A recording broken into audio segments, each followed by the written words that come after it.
Bonjour à tous et ravi de vous savoir des nôtres ce matin.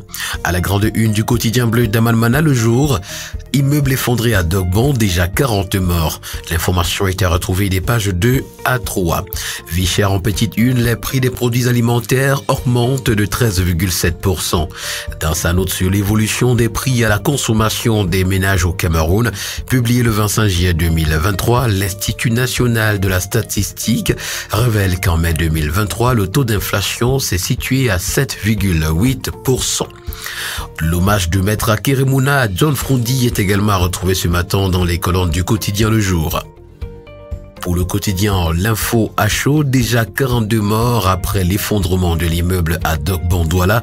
C'est pour quand le deuil national, s'interroge le journal. Travaux routiers de Colmesson en petite une, la présence des tombes plombe l'exécution. Obsèques officielles pour John Frondi, la nation reconnaissante et puis salon de l'action gouvernementale SAGO, le ministère des Travaux publics est en vitrine. Autant d'informations à retrouver en parcourant les colonnes du quotidien L'Info à chaud. À la grande une du tri hebdomadaire, la voix des jeunes ce matin, John Frondi, un homme ordinaire. Les hommages de Maître Akeremouna à un homme ordinaire qui accomplit des choses extraordinaires nous sont présentés des pages 3 à 4. Le quotidien Vert Émergence, à sa page de présentation ce matin, s'interroge au sujet du contentieux sur le complexe d'Olembe. Le Cameroun va-t-il verser 15 milliards à McGill? Drame de Bamenda, Sissoko Ayuk Tabé sort de son silence. Et puis à Bomban, lancement de la Digital Academy.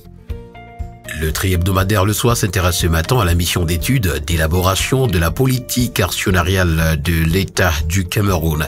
De mauvais perdants, s'interroge le journal qui nous renseigne d'ailleurs qu'à l'heure que le rejet du dossier de Finartu International, un BB Advisory and Audit a été valablement motivé au terme d'un processus de sélection qui s'est déroulé en toute objectivité, dans un professionnalisme fondamental et en conformité avec le code des marchés publics. L'on assiste à un lynchage médiatique ayant pour seule finalité de discréditer la procédure d'appel d'offres internationale ouverte pour l'élaboration de la politique actionnariale de l'État du Cameroun, mais aussi dans des membres du groupement attributaire Bekolo and Partners and Let's Corp. L'information ce matin est à retrouver en page 3. Lutte contre la pollution atmosphérique en petite une, le ministre des Transports est en première ligne. Et puis assainissement, Jules Dorette Dongo, vent debout contre les exploitants forestiers véreux. Pour le journal Le Drapeau ce matin, le cas du groupement Finartu International and AB Advisory and Audit est anti-fair play. Le cabinet d'audit ne digère pas, selon le journal, sa non-sélection dans l'appel d'offres pour l'élaboration de la politique actionnariale de l'État du Cameroun, remettant en question la procédure et le cabinet attributaire Bekolo and Partners Let's Corp, réputé pour son professionnalisme. L'information ce matin est à retrouver en parcourant la page 4. Tuerie de Bamenda en petite une, Paul Biya compatit et puis obsèques de John Frondi, retrouveront également les hommages de Maître Akeremouna. Le quotidien national bilingue ce matin nous informe, s'agissant du second sommet Russie-Afrique, que Paul Biya est présent. Le président de la République est attendu dès ce matin à Saint-Pétersbourg, en Russie, où dirigeants russes et africains ont rendez-vous. Le chef de l'État a quitté Yaoundé hier en fin d'après-midi en compagnie de la première dame Chantal Biya. C'est la zone SEMA qui intéresse ce matin le quotidien L'économie. Les spécialistes en valeur du trésor, principaux détenteurs des titres publics, pouvons nous lire à la grande une. Les statistiques à juin 2023 viennent d'être publiées par la Banque des États de l'Afrique centrale. C'est à retrouver en page 3. Recensement des entreprises, l'INS recrute 700 personnes. IRIC, le développement des PME en contexte de crise en débat. Et puis management, comment utiliser la PNL pour améliorer vos compétences managériales. Le bi-hebdomadaire Le Point ce matin parle de Sonara. Jean-Paul Simon Djonou a débarqué, titre pour nous le journal. L'appel d'offres national lancé le 20 juillet dernier à Limbé par le directeur général de la Sonara pour la fourniture de 22 photocopieurs multifonctions neufs à hauteur de 230 866 000 francs CFA frise le scandale de trop. Pour les mauvaises langues, Jean-Paul Simon Djonou n'a jamais aussi bien porté le nom de manager de pacotille. Un véritable danger pour les intérêts de cette entreprise étatique. Le point du jeudi est à retrouver ce matin en parcourant la page 7 du bi-hebdomadaire Le Point. À la grande une du quotidien Mutation ce matin, fusion du patronat, une opportunité historique. Dans une interview exclusive, Emmanuel de Tali, ancien vice-président du JICAM et membre de droit du comité des sages, salue le vote de l'Assemblée générale extraordinaire et appelle tous les protagonistes à rejoindre la dynamique en cours. Et puis African Achievers Awards, Victor Barika en héros chez le Premier ministre. Le quotidien, dans sa parution de ce matin, en parle également lorsqu'il titre « Honneur de la patrie », Joseph John Goutet félicite le professeur Victor Barika. Et puis à son autre une ce matin, en route pour Saint-Pétersbourg, Paul Biya, ce monsieur bons offices. Le bi-hebdomadaire La Météo, qui parle de développement urbain, nous fait savoir que Colmesan sera bientôt doté d'une voirie moderne et durable. Effectuant donc une descente ce 26 juillet dans la commune de Yaoundé 5, le ministre de l'Habitat et du Développement urbain a prescrit l'accélération des travaux. Célestine Ketia-Cortez a évalué le niveau d'avancement du chantier dans le cadre du programme de développement des villes inclusives et résilientes cher au chef de l'État, Paul Biya. Pour le quotidien Econews, on parle de projets routiers. Pourquoi toujours si cher, s'interroge le journal. Le coût des projets au Cameroun a toujours été perçu par la population comme étant très onéreux.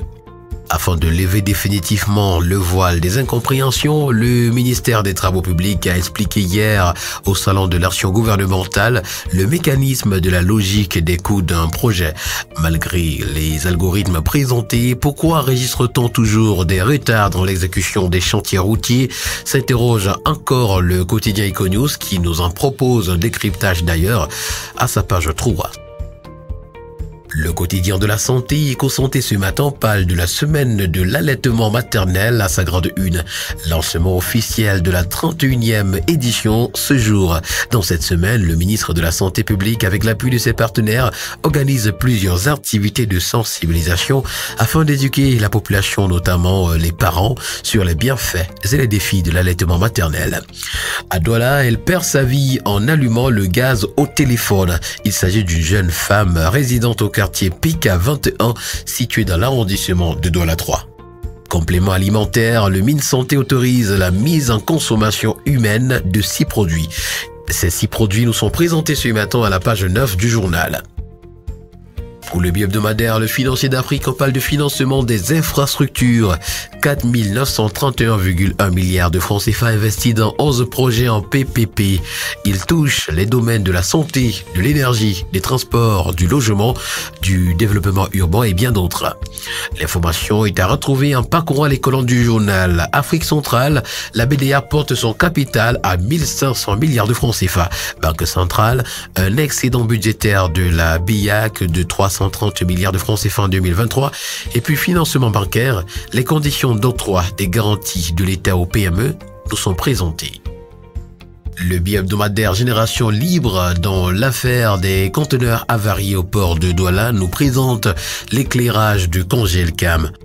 Le porte-parole de la société Congelcam a fait le point ce matin à page 4 du bi-hebdomadaire. L'intégralité du mot liminaire de la conférence de presse tenue le mercredi 26 juillet 2023 à Douala s'est à retrouver. Et puis terminons ce matin avec Afrique Environnement qui s'intéresse à l'autoroute Yaoundé-Simalin. Le préfet du Foundi en mission de sensibilisation. Il était question pour Emmanuel Mariel Digden d'éclairer les populations sur la phase de recensement et d'évaluation des valeurs dans les zones d'emprise du projet qui démarre ce jour. Sur le tronçon Total Melen Carrefour Billy, 35 nids de poules ont été recensés. Ce tronçon est aujourd'hui à l'origine de nombreux accidents de la voie publique avec des pertes en vie humaine, nous renseigne également le journal. Et puis gestion des inondations au Cameroun, le MINDU demande la création des cellules de veille aux mers. Mesdames et messieurs, voilà qui met en terme à cette autre parution de la revue de la presse camerounaise. Merci d'avoir été à l'écoute et rendez-vous demain pour une nouvelle édition. Agréable journée à tous.